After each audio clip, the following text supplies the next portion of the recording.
अस्सलामुअलैकुम वरहमतुल्लाहि वबरकातुहू। तो आप सब कैसे हो? खैरियत से होंगे? अल्हम्दुलिल्लाह हम भी खैरियत हैं। चलिए शुरू करते हैं। दाऊद तबलीग की 6 सिफ़ात मुस्तहिल यानी 6 सिफ़ात के बारे में। ये बहुत ही खूबसूरत हदीस है क्योंकि इसमें मुंतखब यानी मुंतखबत अहादीस नाम है इसका। तो कलमा तैयबा यानी 6 बातों पर है, यानी कलमा तैयबा की और नमाज की, इल्म व ज़िक्र की और इकराम मुस्लिम व इखलास नियत यानी अच्छे नियत की, और दाऊद तबलीग की दावत दी थी तबलीग के लिए।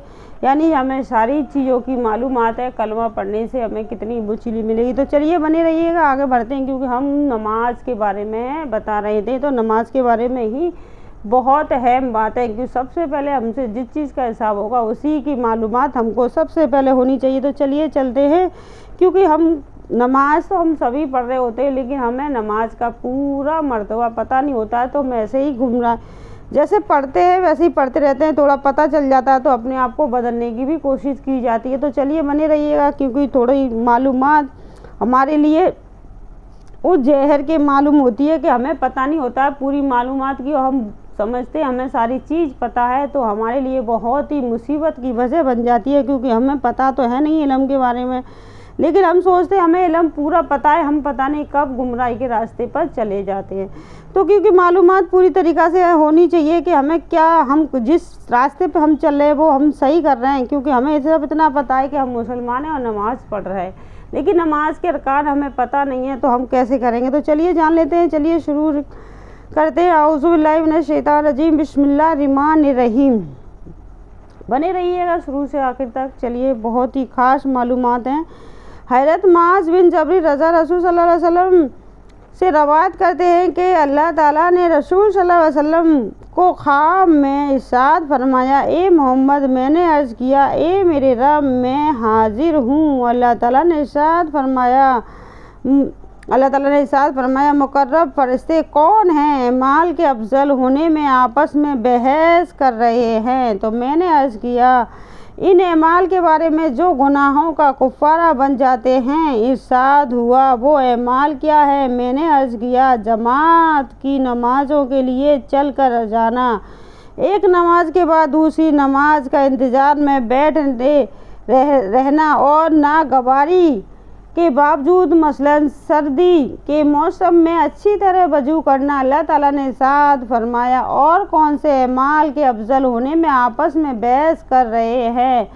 तो मैंने अर्ज़ किया, खाना खिलाना, नरम बात करना, रात को जब लोग सो रहे हों तो नमाज पढ़ना। फिर अल्लाह ताला ने इरशाद फरमाया, मांगो। मैंने ये दुआ मांगी, अल्लाहुम्मा इन्नी अस्अलुका फी हल खबराते बतराकुल मुनकराते, यानी फिर अल्लाह ताला मैं आपसे नेकियों के करने और बुराइयों के छोड़ने और मस्कीनों की मोहब्बत का सवाल करता हूँ, और इस बात का आप मुझे माफ़ फरमा दीजिए, मुझ पर रहम फरमा दीजिए। और जब आप किसी कौम को आजमाइश में डालने और अज़ाब में मुब्तला करने का फ़ैसला फरमाएं तो मुझे आजमाए बगैर अपने पास बुला लीजिए। या अल्लाह, मैं आपसे सवाल करता हूँ आपकी मोहब्बत और उस शख्स की मोहब्बत का जो आपसे मोहब्बत रखता हो, और उस अमल की मोहब्बत का जो आपकी मोहब्बत से मुझे करीब कर दे। यानी नबी करीम सल्लल्लाहु अलैहि वसल्लम का इरशाद फरमाया, ये दुआ हक़ है, लिहाजा इसे सीखने के लिए बार बार पढ़ो। यानी ये दुआ हक़ है, इसे सीखने के लिए इसे बार बार पढ़ो। यानी अल्लाहुम्मा इन्नी अस्अलुका फी हालका खैरातिल वन्नार कुल मुनकराते। तो ये दुआ थोड़ी बड़ी है, तो चलिए आगे चलते हैं। बार बार पढ़ो। तो अन अबीनी हुर्रियातु व रज़ियल्लाहु अन्हु अनिन नबील सल्लल्लाहु अलैहि वसल्लम काला हादुकुम फी सलाते मा आमत सलातु बि तासिबहु वल मलाइकते तक़ूलुल अल्लाहुम्मा ग़फ़िर लहु वरहमहु वलम यकुम मिन सलातिही और यहूदी का यानी यहूदीत। तो हज़रत अबू हुरैरा रज़ा से रवायत है कि नबी करीम सल्लल्लाहु अलैहि वसल्लम ने इरशाद फरमाया, तुम में से वो शख्स उस वक्त तक नमाज का सवाब पाता रहता है जब तक वो नमाज के इंतज़ार में रहता है। फरिश्ते उसके लिए ये दुआ करते रहते हैं कि या अल्लाह इसकी मग़फ़िरत फरमा और इस पर रहम फरमा। नमाज पढ़ने के बाद जब तक नमाज की जगह बावजू बैठा रहता है, फरिश्ते उसके लिए यही दुआ करते रहते हैं। सुभान अल्लाह। हज़रत अबू हुरैरा रज़ा से रवायत है कि रसूल सल्लल्लाहु अलैहि वसल्लम ने इरशाद फरमाया, एक नमाज के बाद दूसरी नमाज का इंतज़ार में रहने वाला शहवारी यानी रहने वाला साहूबार की तरह है, जिसका घोड़ा उसे अल्लाह ताला के रास्ते में तेज़ी से लेकर दौड़े। नमाज का इंतज़ार करने वाला निफ़ज़ व शैतान की खिलाफ सबसे बड़े मोर्जा पर है, यानी नमाज का इंतज़ार करने वाला सबसे बड़े मोर्जा पर है। तो हज़रत अरबाज बिन सार ये हज़रत अरबाज बिन सार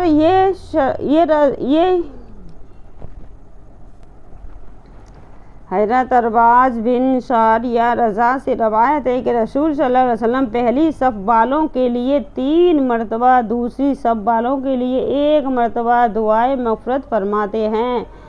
तो अल्लाह ताला, क्योंकि हमने ये कायदा शुरू होने से पहले कि नमाज का हमें पता नहीं होता, हम नमाज पढ़ने जाते हैं, क्योंकि हमें जब मरतबा पता चल जाता है तो हम उसी हिसाब से चलते हैं। तो इसीलिए हमने कहा था गौर फरमाइएगा नमाज, क्योंकि अगर आप शुरू से आखिर तक अगर आप इसको अच्छी तरीक़ा से सुनते हो तो आपके पूरी तरीक़ा से समझ में आ जाएगा। अगर आप ऐसे गप्तलू में यानी ऐसे ही वीडियो चालू करके आप सो जाते हो तो आपको कुछ भी समझ में नहीं आता। ना ही हम जैसे कि हम मजलिस में बैठे हुए हैं और हमें याद रहता है कि हम जल्दी से ना ये अपनी मजलिस यानी अपनी बातें पूरी करें, और हम जिस मकसद से यहाँ पे आए यानी हम बुराई करने की मकसद से, किसी से भी दिल की बात बताने की मकसद से आए, सिर्फ उसके दिमाग में वही फतूल चल रहा होता है, सिर्फ उसी चीज़ का इंतजार कर रहा होता है। जो वहाँ अहम बात हो रही है उस पर वो गौर नहीं फरमाता, क्योंकि वो उसके दिमाग से वो बाहर निकले वो फतूल के मैं इस औरत से ये बतराना है, मुझे इससे ये बतराना है, सिर्फ उसके दिमाग में वही फतूल घुसा होता है जिस मकसद के लिए वो गया है कि मैं अच्छा इल्म सीख के आऊँगा, जानकारी लेके आऊँगा, लेकिन वो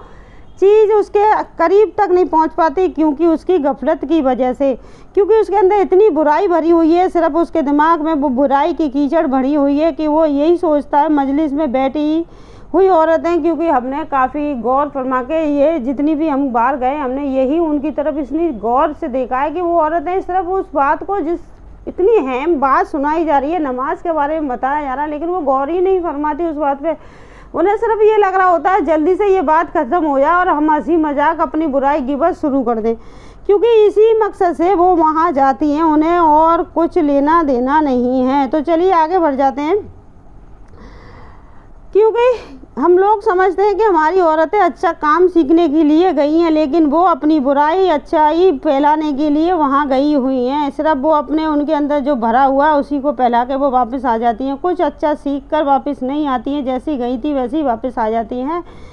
क्यों? चलिए इसके लिए समझदारी और अपने अल्लाह से प्यार बहुत ज़रूरी है। उनके अंदर वो प्यार नहीं है। जिस दिन अल्लाह से प्यार हो जाएगा, जब भी मजलिस में जाएंगी सिर्फ अल्लाह के खातिर जाएंगी तो अल्लाह की बातें ध्यान से सुनेंगी, लेकिन वो अपने खातिर जाती हैं कि हमें अपने मन का गुबार निकाल के बाहर आना है। तो चलिए चलते हैं आगे। हम थे बहुत अहम मसले पर, क्योंकि नमाज के बारे में, क्योंकि पहली सफ़ में जो नमाज पढ़ते हैं हजूर सल्लल्लाहु अलैहि वसल्लम उनकी 3 बार मग़फ़िरत की दुआ करते हैं।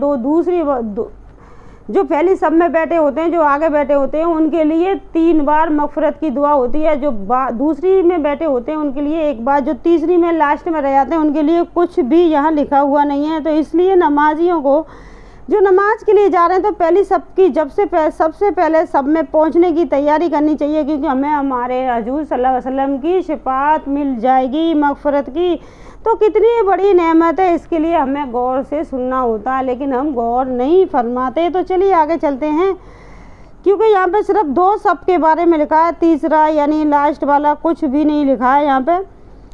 तो चलिए चलते हैं। हजरत अरबाज बिन शार रज़ा से रवायत है कि रसूल सल्लल्लाहु अलैहि वसल्लम पहली सब बालों के लिए 3 मरतबा और दूसरी सब बालों के लिए 1 मरतबा दुआ मगफरत फरमाते थे। तो चलिए चलते आगे। हजरत अबू उमामा रज़ा से रवायत है कि रसूल सल्लल्लाहु अलैहि वसल्लम ने इरशाद फरमाया, अल्लाह ताला पहली सब बालों पर रहमत नाजिल फरमाते हैं और उसके फरिश्ते उनके लिए रहमत की दुआ करते हैं। तो साहबा रज़ा ने अर्ज़ किया, या रसूल अल्लाह, क्या दूसरी सब बालों के लिए भी ये फजीलत है? तो आपने इरशाद फरमाया, दूसरी सब बालों के लिए भी ये फजीलत है। रसूल सल्लल्लाहु अलैहि वसल्लम ने ये भी इरशाद फरमाया, अपनी सफ़ों को सीधा रखा करो, यानी कांधों के सीधा में रखा करो। तो रखा करो ने सफ़ों के सीधा रखने में अपने बाहों के लिए नरम बन जाया करो और सफ़ों के दरमियान खुला को पूरा किया करो, यानी खुला को पूरा किया करो। तो इसलिए कि शैतान सफ़ों में खाली जगह देखकर तुम्हारे दरमियान भेड़ की बच्चों की तरह घुस जाता है, यानी भेड़ के बच्चों की तरह घुस जाता है। तो जगह नहीं छोड़नी है, यहाँ पे हम पढ़ रहे हैं तो उतना अपना थोड़ा अपने आप को फैला दें। तो चलिए दोबारा पढ़ लेते हैं इसी को, ताकि आपके समझ में अच्छी तरीक़ा से आ जाए। तो रसूल सल्लल्लाहु अलैहि वसल्लम ने इरशाद फरमाया, अल्लाह ताला पहली सब बालों पर रहमत नाजिल फरमाते हैं और उसके फरिश्ते उनके लिए रहमत की दुआ करते हैं। तो साहबा रज़ा ने अर्ज़ किया, या रसूल अल्लाह, क्या दूसरी सब बालों के लिए भी ये फजीलत है? तो आपने इरशाद फरमाया, दूसरी सब बालों के लिए भी ये फजीलत है। रसूल सल्लल्लाहु अलैहि वसल्लम ने ये भी इरशाद फरमाया, अपनी सफ़ों को सीधा रखा करो, कांधों के सीधा में रखा करो। सफ़ों को सीधा रखने में अपनी भाइयों के लिए नरम बन जाया करो, यानी अगर आपका भाई बगल में कोई नमाज़ पढ़ने आ रहा है तो उसके लिए सीधा बन जाया करो, लेकिन उन्हें जगह दे दिया करो। तो बन जाया करो। तो सफ़ों के दरमियानी खुला को पूरा किया करो, इसलिए कि ये शैतान सफ़ों में खाली जगह देखकर तुम्हारे दरमियान भेड़ के बच्चों की तरह घुस जाता है। तो फ़ायदा, भाइयों के लिए नरम बन जाने का मतलब ये है कि अगर कोई सफ़ सीधी करने के लिए तुम पर हाथ रखकर आगे पीछे होने को कहे तो उसकी बात मान लिया करो, यानी अगर कोई भाई आपसे कहे कि मुझे आगे जाना है या पीछे सरकना है तो उसकी बात मान लिया करो। तो हज़रत अबू हुरैरा रज़ा से रवायत करते हैं कि रसूल सल्लल्लाहु अलैहि वसल्लम ने इरशाद फरमाया, मुर्दों की सफ़ों में सबसे ज़्यादा सवाब पहली सफ़ का है और सबसे कम सवाब आखिरी सफ़ का है। तो औरतों को सफ़ों में सबसे ज़्यादा सवाब आखिरी सफ़ का है और सबसे कम सवाब पहली सफ़ का है। तो हज़रत इब्राहिम बिन आज़िब रज़ी अल्लाह अन्हा से रवायत है कि रसूल सल्लल्लाहु अलैहि वसल्लम सफ़ में एक किनारे से दूसरे किनारे तक तशरीफ़ लाते हमारे सीनों और कांधों पर हाथ मुबारक फेर कर सफ़ों को सीधा फरमाते और इरशाद फरमाते, सफ़ों में आगे पीछे ना रहो। अगर ऐसा हुआ तो तुम्हारे दिलों में एक दूसरे से इख्तिलाफ पैदा हो जाएगा। और फरमाया करते, अल्लाह ताला अगली सब बालों पर रहमतें नाजिल फरमाते हैं और इनके लिए फरिश्ते मगफरत की दुआ करते हैं। तो हज़रत बरा बिन आज़िब रज़ी अल्लाह अन्हा रवायत करते हैं कि रसूल सल्लल्लाहु अलैहि वसल्लम ने इरशाद फरमाया, अल्लाह ताला अगली सफ़ों से करीब सब बालों पर रहमत नाजिल फरमाते हैं और उसके फरिश्तों के लिए दुआ करते हैं। अल्लाह ताला को उस कदम से ज़्यादा कोई कदम महबूब नहीं जिसको इंसान सबकी खाली जगह को पूर करने के लिए उठा जाता है। यानी इरशाद फरमाया, अल्लाह ताला अगली सफ़ों से करीब सफ़ बालों पर रहमत नाजिल फरमाते हैं और उसके लिए फरिश्ते उनके लिए दुआ करते हैं। अल्लाह ताला को उस कदम से ज़्यादा कोई कदम महबूब नहीं जिसको इंसान सबकी खाली जगह को पूरा करने के लिए उठता है, यानी जहाँ जगह खाली है उसके लिए पूरा करने के लिए इंसान उठता है। तो उससे ज़्यादा प्यारा अल्लाह ताला के कोई नहीं है, क्योंकि माँ शैतान भेड़ियों के बच्चों की शक्ल में घुस जाता है। तो ये चीज़ें छोटी छोटी चीज़ें हैं, लेकिन ये बहुत बड़ा मर्तबा रखती है, क्योंकि हमें ये सिखाती है हम अगर हमारे अंदर दीन होगा तो हम वहाँ जाकर भी यही अच्छे लहजे से और दीन के तरह हिसाब से ही अपने बैठेंगे। बहुत से भाई बहन क्या करते हैं, जगह भी नहीं देते निकलने के लिए, वो करते रहते हैं अगर किसी को आगे पीछे होना तो उसके। तो ये सब समझने के लिए हमें दीनदार होना ज़रूरी है, क्योंकि हमें अच्छी तरीक़ा से ये मालूमात होना चाहिए कि हमारे अल्लाह ताला को क्या पसंद है, हमारे नबी को क्या पसंद है। तो चलिए चलते हैं। हज़रत आयशा रज़ी अल्लाह अन्हा रवायत करती हैं कि रसूल सल्लल्लाहु अलैहि वसल्लम ने इरशाद फरमाया, अल्लाह ताला सपों के दाएं जानिब खड़े होने वालों पर रहमत नाजिल फरमाते और फरिश्तों उनके लिए मगफिरत की दुआ करते हैं।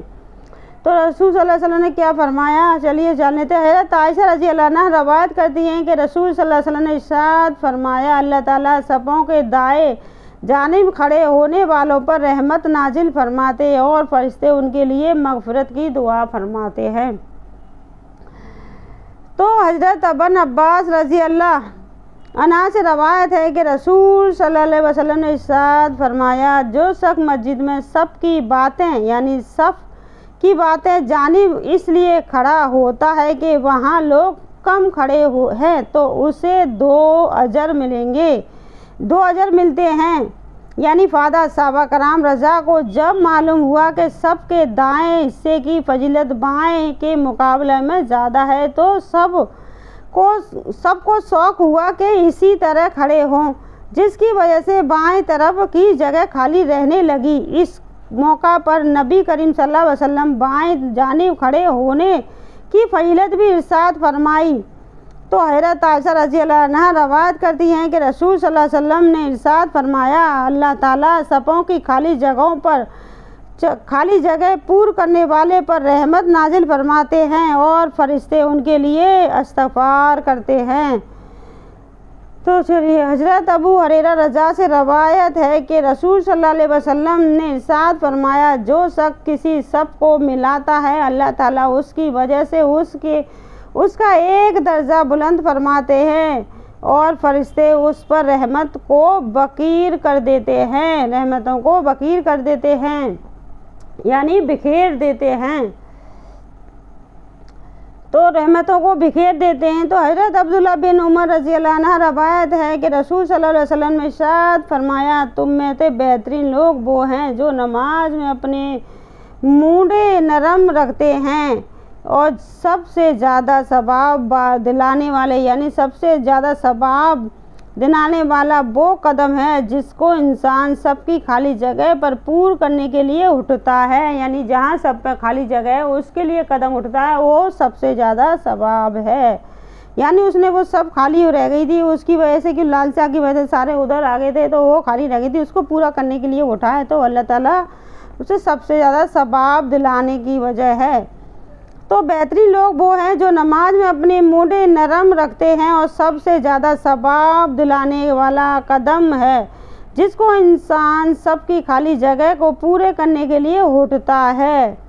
तो फ़ायदा नमाज में अपने मूंढे नरम रखने का मतलब यह है कि जब कोई सफ़ में दाखिल होना चाहे तो दाएं बाएं की नमाजी इसके लिए अपने मूंढों को नरम कर दें ताकि आने वाला सफ़ में दाखिल हो जाए, यानी आने वाला सफ़ में दाखिल हो जाए। जैसे कि हमें मालूम है पहले सफ़ में हमें सवाब मिलता है पर दूसरा भी इंसान वहीं आना चाह रहा है तो उसके लिए जगह दे देनी चाहिए क्योंकि ये अल्लाह ताला के यहाँ बहुत बड़ा मर्तबा है, तो आगे पीछे होकर उसे जगह दे देनी चाहिए।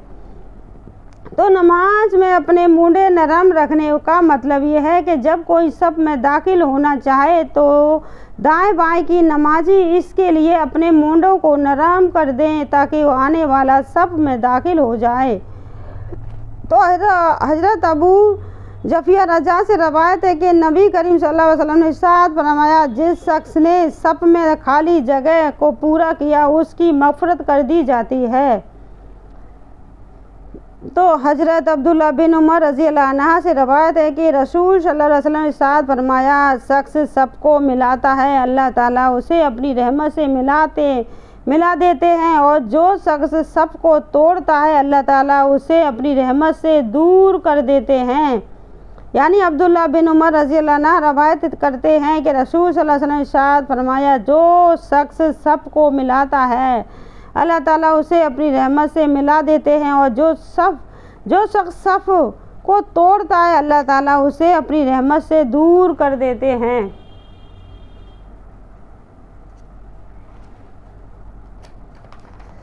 तो फ़ायदा सफ़ तोड़ने का मतलब ये है कि सफ़ के दरमियान ऐसी जगह पर कोई सामान रख दे कि सफ़ पूरी ना हो सके, तो या सफ़ में खाली जगह देकर भी उसे न पूर्ण कर दे, यानी उसे खाली देखकर पूर्ण न कर दे, यानी शैतान उस जगह पर ना आ जाए। उस जगह पर कोई सामान रख दो, अगर इंसान नहीं है तो उसे पूरा कर दें, इसमें लिखा हुआ है।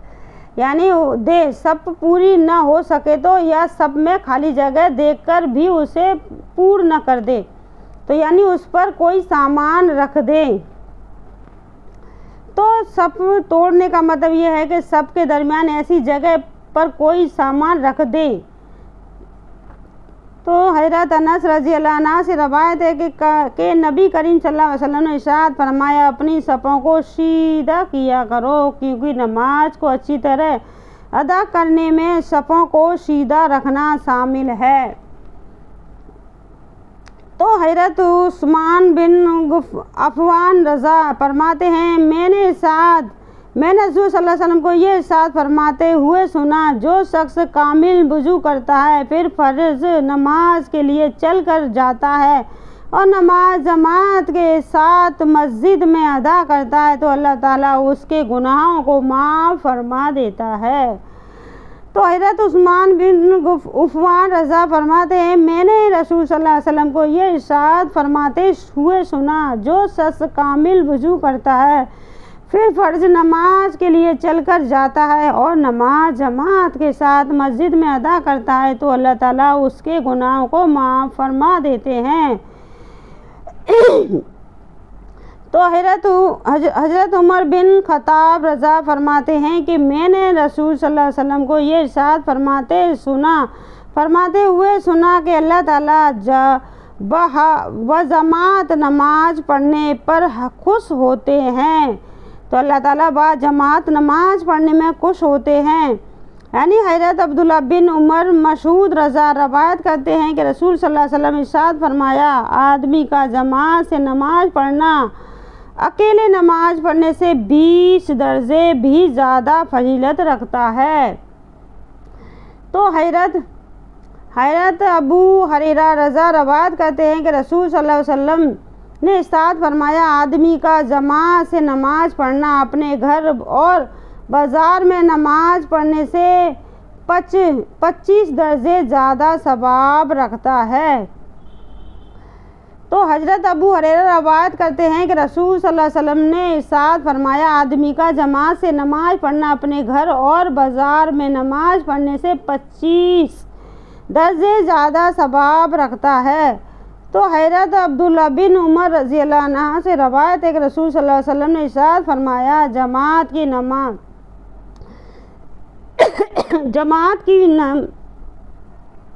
नमाज अकेले नमाज से अजर व सवाब में 27 दर्जे ज़्यादा है।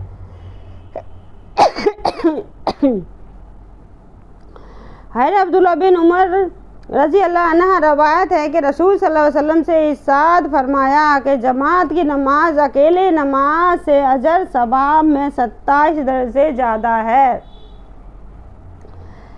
तो हज़रत कबास बिन असीम लेस रज़ा रवायत करते हैं कि रसूल सल्लल्लाहु अलैहि वसल्लम ने इरशाद फरमाया, 2 आदमियों की जमात की नमाज, एक इमाम हो एक मुक़द्दी, यानी एक मुकाम हो एक मुक़द्दी, अल्लाह ताला नज़दीक 4 आदमियों की अलहदा नमाज से ज़्यादा पसंदीदा है। इसी तरह 4 आदमियों की जमात की नमाज 8 आदमियों की अलहदा नमाज से ज़्यादा पसंदीदा है। यानी जितने आदमी आप जमात में होंगे उतनी ज़्यादा अल्लाह ताला को पसंद है। 8 आदमियों की जमात से ज़्यादा आदमियों की यानी नमाज 100 आदमियों की अलहदा नमाज से ज़्यादा पसंदीदा है।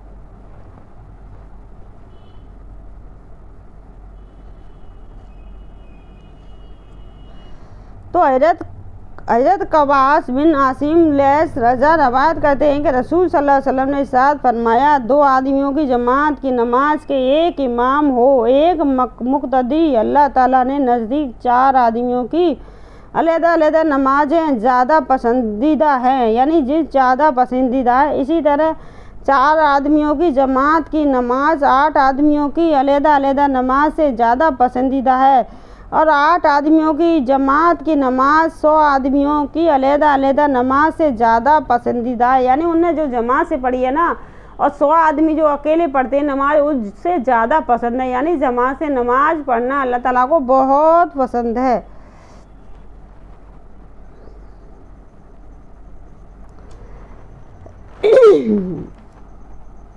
तो हज़रत अबी बिन काब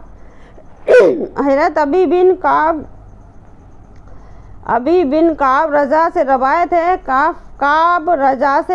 है कि रसूल सल्लल्लाहु अलैहि वसल्लम ने इरशाद फरमाया कि एक आदमी दूसरे के साथ बाजमात नमाज पढ़ना उसके अकेले नमाज पढ़ने से अफजल है, और 3 आदमियों का बाजमात नमाज पढ़ना 2 आदमियों की जमात नमाज पढ़ने से अफजल है।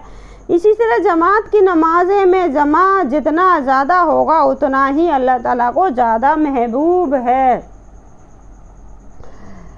तो हमने जाना नमाज के बारे में, क्योंकि जमात से नमाज पढ़ना हमारे लिए कितना बेहतर है। क्योंकि अगर हमारे अंदर ये चीज़ें होती हैं दीन तालीम की, तो अपने बच्चों को शुरू से यही सिखाते हैं कि बेटा आप जाइए, आपका जमात से नमाज़ पढ़ना ज़्यादा बेहतर है। बच्चा बोलता है अम्मी मैं लेट हो गया हूँ, मैं घर पे पढ़ लूँगा, या कोई मिल जाएगा उसके साथ पढ़ लूँगा। क्योंकि बच्चे को टाला मटोरी बहुत अच्छी लगती है, और वो अपने आप को बहुत ज़्यादा पढ़ा लिखा भी समझता है।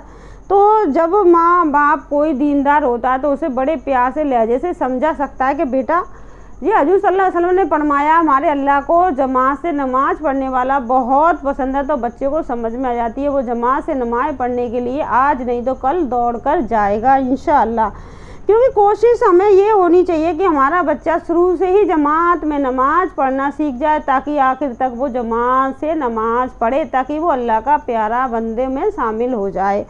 ये सारी चीज़ें हमें बचपन से ही सिखानी होती है, ना कि हमें अपने बच्चों को डांट के बुराई सिखाना भलाई सिखाना। ये चीज़ें नहीं सिखाने से हमें कोई चीज़ फ़ायदा नहीं देती, क्योंकि हम अपने बच्चे को उस दलदल में खुद ढकेल चुके हैं। फिर बाद में जब हम बड़े बूढ़े हो जाते हैं और वो हमें तकलीफ़ देती है उनकी ये हरकतें, तो हमें बहुत दुख होता है। क्यों? अपनी वजह से। क्यों? हमने अपने बच्चे को उस राह पे चलाया, अब हम कहते हैं कि वो वापस लौट कर उस दीन के रास्ते पे आ जाए, ऐसा तो नहीं है। जो रास्ता दिखाया उसी रास्ते पे चलता रहेगा, क्योंकि आपने उसे गुमराही का रास्ता दिखाया है और वो चीज़ बताई है आपने, उसकी ज़िंदगी में वो चीज़ें भरी हैं जो चीज़ वो मतलब वो करता ही नहीं था कि उसे एक अच्छा इंसान अल्लाह ने बनाया था, एक अच्छा मासूम बच्चा बनाया था। आपने उसके अंदर वो जहर भर दिया कि वो हर जगह वो जहर ही उगलता रहता है। उसे पता ही नहीं कब किस लहजे में किससे बात करनी है, उसे पता ही नहीं होता है कि कब किसको इस चीज़ से क्या हो जाएगा। क्यों? ये सारी चीज़ें हमें दीनदार होने पर ही पता चलती है, क्योंकि हम जब पढ़े लिखे होते समझदार होते तो उसी लहजे से अपने बच्चे को सिखाते हैं, ना कि हम अपने बच्चे को बुराई के रास्ते पर चला के उसके लिए जहन्नुम तैयार करते हैं। ये एक माँ बाप को समझना चाहिए, क्योंकि पौधे को कौन बड़ा करता है? माली बड़ा करता है। तो माँ बाप का हक है अपने बच्चों को इस तरह अच्छी परवरिश दे कि उसे जमात और उसमें भेजने की हमें ज़रूरत ही नहीं पड़ती, वो खुद ब खुद तैयार हो जाता है उस चीज़ के लिए। क्यों? हमें उसे ढकेलना नहीं पड़ता है, क्योंकि हम उसे उस रास्ते पे चला चुके हैं जहाँ खुशबू ही खुशबू रहती है चारों तरफ। क्योंकि उसके दिल दिमाग में सिर्फ हमने अच्छी बातें डाली हैं, दीन की बातें डाली हैं, अल्लाह की बातें डाली हैं, दूसरे के लिए अच्छा सोचना सिखाओ, ये चीज़ है। क्योंकि ये नहीं बोल रहे हैं कि हम इसलिए बोल रहे हैं कि हम अपने बच्चे को गलत रास्ते चलाने सकेंगे ना। अल्लाह ताला कभी भी हमारे बच्चे को कोई भी चीज़ ऐसी ना आए, क्योंकि हमने कभी ये नहीं चाहा कि किसी का बच्चा गलत चले, राह पर चले। क्यों? हम तो यही चाहते हैं जो भी हमारे पास आता है हम सिर्फ उसे सही रास्ता ही दिखाने की कोशिश करेंगे, और जितना भी हो सका है बहुत से लोगों को सही रास्ता भी दिखा चुके हैं। क्योंकि ये चीज़ें हम बचपन से ही सीखे हुए, हमें ये चीज़ नहीं आती कि हमने लड़ाई लड़ी और हम अपने बच्चे को उस चीज़ में मुब्तला कर दें, क्योंकि वो बच्चा जब खुद देखता है और फिर बुरे लोगों से दूर होना ही बेहतर होता है ज़िंदगी में। क्योंकि हम लोग अपने बच्चों को उनके साथ रखना बेहतर नहीं समझते जो लोग गुमराही में पहले से ही मुब्तला है, क्योंकि वो सिर्फ बुराई सिखाएंगे। अगर उनकी मजलिस में हमारा बच्चा जाकर बैठता है तो सिर्फ बुरी बातें ही सीखेगा, इसलिए वहाँ से अपने बच्चे को रोकना ही बेहतर है, क्योंकि हमें पता है कि वो लोग गलत हैं, सिर्फ उनके पास बैठ रहे थे गलत ही सीखेगा। तो सिर्फ आपको उन लोगों के साथ अपने बच्चे को करना चाहिए जो बच्चा दीनदार लोगों के साथ बैठता है तो अच्छी बातें भी सीखता है और दीनदार भी बन जाता है। हमें उस चीज़ के लिए बच्चे के लिए बहुत कोशिश भी नहीं करनी पड़ती है, क्योंकि हमें पता है कौन सही है कौन नहीं सही है, क्योंकि हम इस पड़ाव पर आ चुके हैं कि सही और गलत को हम अच्छी तरह से पहचान सकते हैं। क्योंकि जहाँ गलत मजलिसें होती हैं तो बच्चे के दिमाग में वो घर कर जाती हैं। ऐसी मजलिसों में प्लीज़ अपने बच्चों को ना बैठने दें, क्योंकि ये चीज़ हमारी देखी हुई है बाखुदा। क्योंकि आज तक हम इसी कोशिश में लगे हुए हैं कि हमारा एक ही मकसद है कि अल्लाह ताला इन्हें तौफीक दे, ये सही रास्ते पे आ जाए। तो चलिए चलते हैं, क्योंकि ये माँ बाप की गुमराही की वजह से बहुत से लोगों को तकलीफ़ हो जाती है उस इंसान से। तो चलिए आज के लिए बस इतना ही। अस्सलामु अलैकुम व रहमतुल्लाहि व बरकातुहू।